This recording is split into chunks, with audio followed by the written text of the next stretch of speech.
proportionnalité directe. On nous dit que des situations mettant en relation deux variables, par exemple, je vais prendre un taux, des kilomètres à l'heure, sont associées à deux valeurs associées, kilomètres et heure, donnent lieu à des rapports équivalents ou à des taux équivalents, appelés situation de proportionnalité. Donc, quand ça donne tout le temps des taux ou tout le temps des rapports équivalents, c'est proportionnel. C'est directement proportionnel. C'est un peu plus clair dans la deuxième phrase. Dans ces situations, si la valeur d'une des variables augmente, la valeur de l'autre augmente aussi et de façon constante. Si l'une des variables est égale à 0, l'autre est toujours égale à 0. Autrement dit, si une des deux quantités double, l'autre va doubler aussi. Si une des quantités triple, l'autre va tripler aussi, etc. Donc, c'est pour ça qu'on dit de façon constante. On va l'observer dans différentes formes, donc en mots, en tableau, puis en graphique, ça va être un peu plus clair. Donc, méthode de représentation d'une situation de proportionnalité directe, justement en mots. Donc, ce que je veux savoir, c'est dans les exemples suivants, sont-ils de situation de proportionnalité directe, oui ou non? Donc là, il faut aller, dans la vie de tous les jours, réfléchir. La masse d'un enfant et son âge. Je donne un exemple.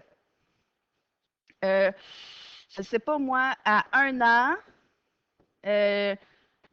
l'enfant pesait, comme ça, 25 livres. À 2 ans, il pèse 50 livres. 50, excusez. OK. Les nombres, effectivement, ici, j'ai doublé le temps, j'ai doublé la masse. Mais est-ce que c'est une situation proportionnelle? Est-ce qu'à chaque fois que je vais doubler l'âge, ça va toujours doubler le poids, donc la masse de la personne? Ça veut dire que de 20 ans à 40 ans, la personne va doubler son poids? Bien, j'espère que non pour la personne. Donc, il faut faire attention, ce n'est pas parce que les nombres disent oui que la situation est proportionnelle.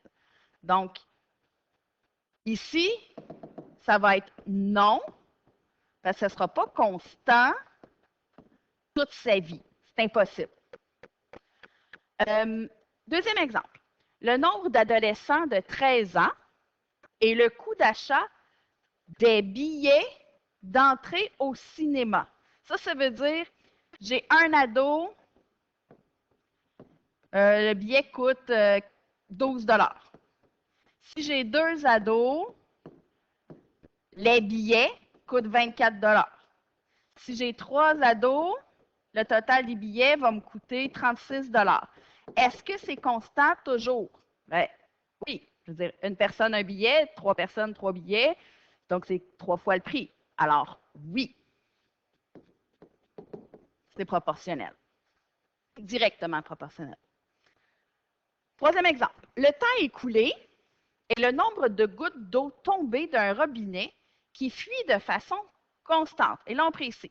Fait que là, j'ai un robinet, puis là, j'ai des petites gouttes qui tombent de façon constante. Par exemple, il tombe une goutte à la seconde. Est-ce que c'est proportionnel? Bien, c'est la quantité. À 1 seconde, une goutte. À 30 secondes, donc 30 fois plus, est-ce que je vais avoir 30 gouttes? Oui. Puis est-ce que c'est toujours comme ça? Oui. Donc, c'est proportionnel. Si le temps double, le nombre de gouttes double. Si le temps triple, le nombre de gouttes triple, etc. Dernier exemple, le prix et la taille d'un vêtement. Donc, si j'achète une taille 5, ça me coûte 20 $ le pantalon. Si j'achète une taille 10, est-ce que ça va me coûter 40 $ le pantalon? Non. Clairement pas proportionnel. Donc, ici, c'est vraiment se mettre dans le contexte. Est-ce que ça va, si un double, l'autre double, puis un triple, l'autre triple, et comme ça tout le temps? Il faut faire attention. Ici, ça peut le faire un petit peu au début, mais ça ne peut pas être tout le temps comme ça. Donc, il ne faut pas juste fier aux nombres quand on a des exemples avec des nombres. C'est vraiment dans la situation. Donc, il faut vraiment réfléchir et se mettre dans la situation. Voyons des exemples de situations pour reconnaître si ce sont des situations de proportionnalité directe. Donc, les deux grandeurs données sont-elles proportionnelles? C'est ce qu'on nous demande. Alors, la pointure d'une personne, donc la grandeur de soulier, sa pointure et son âge. Donc, est-ce que si son âge double, est-ce que sa pointure va doubler? Est-ce que ça va continuer comme ça tout le temps? Si c'était ça, je pense que les personnes de 70 ans auraient des très, très, très, très, très grands pieds. Donc, non. Le prix des livres pour une classe et le nombre d'élèves de la classe. Donc, s'il y a une personne dans la classe, ça va coûter le prix d'un livre. S'il y a 2 personnes, je double, bien, ça va coûter 2 fois plus cher parce que j'achète 2 livres. S'il y a 30 personnes, ça va coûter 30 fois plus cher. Donc, oui, c'est proportionnel. C'est parce qu'il faut faire attention, des fois, ça serait le prix du livre. Ce n'est pas parce qu'on en achète plus que le livre va coûter plus cher.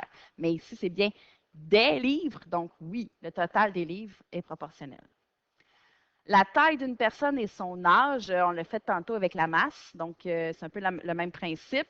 C'est pas parce que de 1 an à 2 ans, il est 2 fois plus grand que ça va être comme ça toute sa vie. Encore une fois, quelqu'un de 70 ans passerait plus d'importe depuis longtemps. Donc, non, ce n'est pas proportionnel.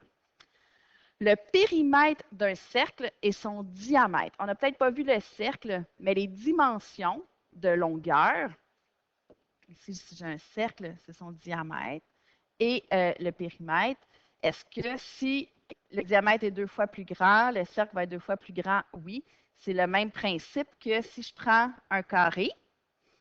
Si son côté est 2, le périmètre va être de 8. Si je double, que ça devient 4, est-ce que ça va être 4 fois plus grand, 32? Ben oui. Hein? Ça ne marche pas? Ah, doubler, ça fait 16. Excusez, il me semblait aussi. Donc, si je double le côté, donc les longueurs, toutes les longueurs doubles, oui. Mais attention, question suivante. Le carré, encore une fois, mais là, cette fois-ci, c'est son aire et son côté. On peut se donner un exemple. Si le côté est de 2, l'aire est de 2 fois 2, 4. Je vais doubler la mesure de son côté, 4. L'aire devient 4 fois 4, 16. Est-ce que 16, c'est le double de 4? Oh, no, ça ne marche pas. Pourquoi? C'est quoi la différence? Ici, c'est que c'est le périmètre et le diamètre, ou le côté. Donc, c'est des longueurs puis des longueurs. Fait que oui, mais ici, l'aire, c'est une surface et le côté, c'est une longueur. Ce ne sont pas les mêmes dimensions. Non. Le volume d'un cube et son arête, ben, ça va être le même principe. Est-ce que le volume et le côté de son arête, ça, c'est une longueur, ça, c'est du volume, ce ne sont pas les mêmes dimensions? Non. La longueur d'un énoncé d'un problème et sa difficulté. Donc, est-ce que si le problème mathématique est 2 fois plus long, il est nécessairement 2 fois plus difficile? Ben, pas nécessairement. Non. Et le périmètre d'un losange et son côté. Donc, le losange et un carré, pour le périmètre, c'est la même chose. Hein? Ces fois 4 sont identiques les côtés. Donc, si j'ai 2, le périmètre, donc ça va être 4 fois 2, ça va être 8. Si je double le côté, ben, ça va être 4 fois 4, 16. Oui, c'est le double. Pourquoi? Encore une fois, le périmètre, c'est une longueur. Le côté, c'est une longueur. C'est même dimension. Donc, oui, c'est proportionnel.